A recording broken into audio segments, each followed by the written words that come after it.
Shalom saudara-saudara yang terkasih dalam nama Tuhan Yesus. Pada saat ini kita akan sama-sama merenungkan kebenaran firman Tuhan yang terambil dari Yeskiel 48 ayat ke-30 sampai ke-35. Saya akan membacakan kepada kita ayat ke-35. Jadi keliling kota itu adalah 18.000 hasta. Sejak hari itu nama kota itu adalah Tuhan hadir di situ. Saudara-saudara kasih, LAI memberikan judul perikop pada bagian ini adalah kota yang kudus.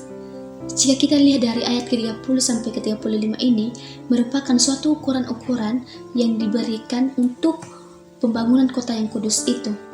Tetapi LAI tidak memberikan penjelasan makna-makna daripada ukuran-ukuran dari makna-makna dari ukuran-ukuran kota kudus tersebut. Jadi pada saat ini kita akan melihat bagian ayat ke-35. Saya akan membacakan kepada kita ayat 35b.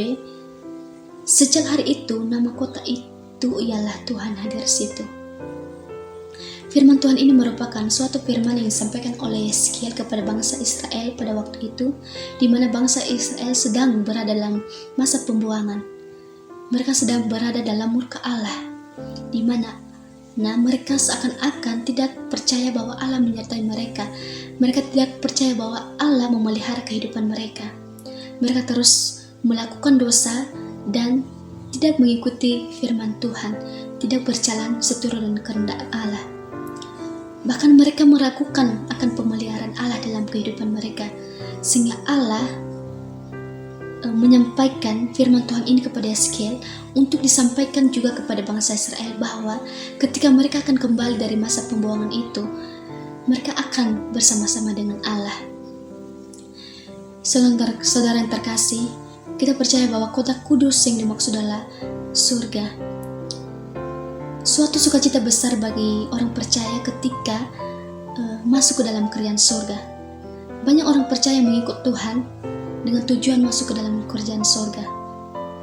Namun, apakah benar-benar tujuan orang percaya masuk ke dalam kerajaan surga itu untuk bertemu dengan Allah, atau hanya untuk melepas kelelahan, melepas penderitaan yang dialami sepanjang hidup di dunia ini, atau hanya untuk menikmati kenikmatan dan keindahan di surga? Saudara-saudara kasih, tentu hal itu bukan hal yang utama untuk masuk kerajaan surga. Tetapi tujuan kita masuk ke dalam kerajaan surga adalah bertemu dengan Tuhan, hidup bersama dengan Tuhan, bertemu muka dengan Tuhan. Lalu, ada banyak hal juga yang akan mengagalkan orang percaya untuk masuk ke dalam kota kudus tersebut, yaitu surga.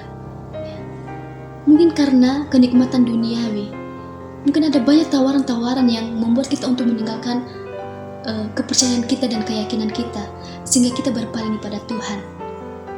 Oleh karena itu teman-teman, kita perlu mempersiapkan diri kita, membangun diri kita dengan fondasi yang kuat, yaitu memahami kebenaran firman Tuhan yang sesungguhnya. Kita bersyukur dengan keselamatan yang Tuhan berikan kepada kita, dengan cuma-cuma Tuhan berikan, dengan anugerahnya Tuhan memberikan kepada kita keselamatan.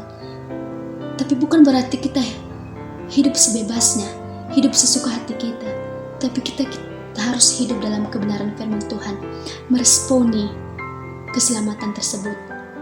Lalu apa yang kita lakukan?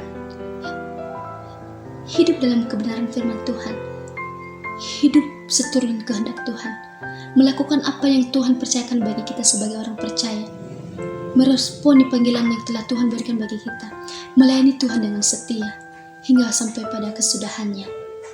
Oleh karena itu, saudara yang terkasih, yang perlu kita petik dari firman Tuhan ini adalah kita mempersiapkan diri kita dan kita berpegang teguh dalam iman kita kepada Tuhan. Apapun yang menarik hati kita, yang membuat kita meninggalkan Tuhan, kita harus kuat, kita harus bertahan bahwa keselamatan kita ada dalam Tuhan Yesus Kristus, sehingga kita boleh masuk ke dalam kerajaan surga, yaitu kota yang kudus itu. Demikian jauh renungan kita pada saat ini.